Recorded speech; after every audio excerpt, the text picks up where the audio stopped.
Okay, this is Corvette. She is a half Arabian quarter horse, and she has chosen to show her Arabian side, and she doesn't like getting her feet dirty in mud or in mud puddles with a little bit of water. So we're using the same techniques, except that you don't always have a place to actually lunge them, so we'll have to point her back and forth, let her rest inside. First thing we need to do is make sure that she is well in control and respectful. She needs to move her hindquarters. She needs to move her front end very, very well, and she needs to go where you point. If your horse doesn't do any of these things, you're not going to probably be in a good position to keep yourself safe. When she decides she doesn't want to go through the mud, she would rather step on you or push you down or have you hold her because she's scared. And obviously that's not a good place to be. And it's just natural for a horse to do it, but it sure does not feel good when you get trampled by a horse. So we need to make sure we're safe. Okay, so let's go ahead and move her front end right here. Make sure that's good.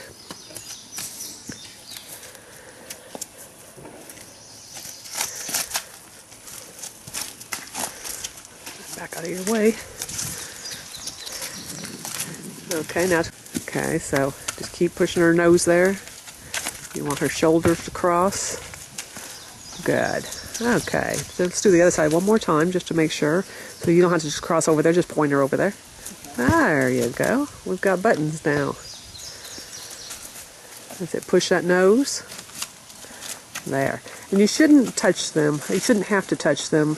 Horses are like cats. The more you touch them, the more they lean on you. So the idea is to push the air and her be respectful of your space to where you don't have to bump on them and such. So it's just like any good showmanship horse. You should have a good pivot and be respectful.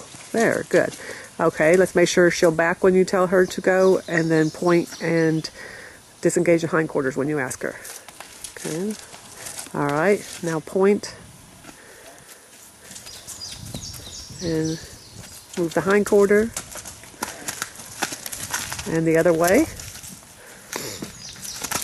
Your pointer is going to be very important here because there's going to be times where you're on the other side of the muddy ditch and you're not going to be close enough to her to make her go. So she has to be very good about going when you point. Okay, we're going to do the first spot, which is a muddy spot. Okay, so we have our muddy mess, and we're going to let her investigate it some. That's fine. And if she goes into it, she'll get to rest. So go ahead and point her in, and then drop your hand. And she didn't pay attention. That's okay. Disengage the hindquarter. Wasn't paying attention again. Point. Now the only negative to this is you're changing eyes each time, but you don't always have a circle to go in. So in riding a lot of times on a trail you don't have that. So I'm showing you just a different way. Same concept. If she was having a heart attack, she'd be jumping through it, lunging, trying to jump over it. But you just keep up the pressure, drop your hand when she gets to the middle. Pretty soon she'll learn to like it. She's done this for a couple days, so she did have major drama about it. And now she's learning that mud is not near so bad.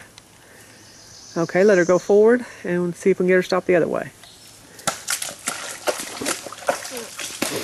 And we have a lot of trails here in Kentucky that are muddy like this, so it's a necessity that the horse learn that he's not going to die in the mud or the water. Okay, so she's learned that pretty good, so we'll progress on to the ditches. Okay, so we're at our muddy ditch.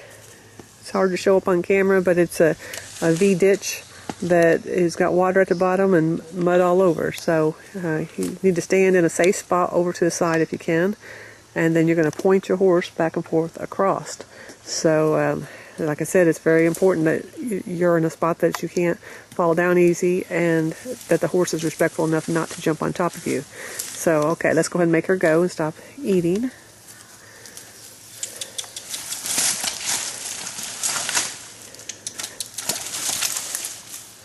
And so what you want is them to go through nice and slow like this.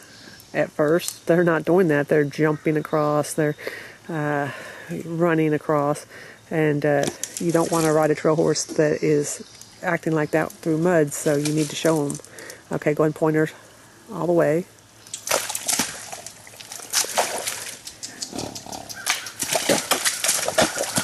Alright, then get your hindquarter. And a lot of times at that point you're too far away to do much, but you can jerk her nose and get her hindquarter that way. You're not going to actually be in a place where you can tap the hindquarters, so use your tools, which would be your halter at this point. So she's already figured out that she can rest in it. This is a good thing. If she wanted to eat some grass here, that would be great. If they eat, they're calm, they're relaxed, and obviously they're not worried too much. Alright, let's point her across for the rest.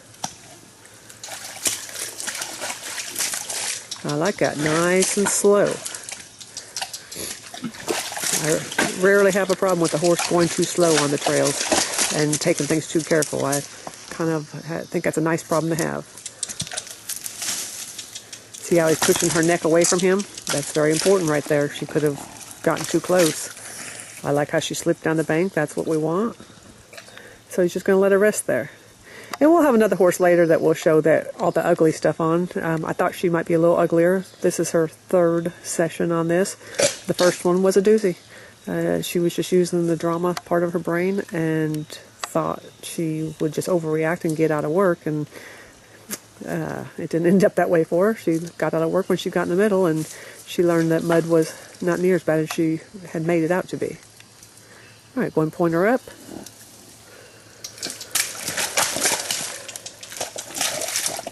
And this is overkill. Most people aren't going to ride trails like this. But the thing is, you want your horse to trust you. And the leader has put you in a spot, will never put you in a spot that's going to hurt you. So if I ask you to get in this really deep mud, trust me and go with it. So many times it's really a lack of respect and trust is why the horse is overreacting like this. And you never know what you're going to see on the trail.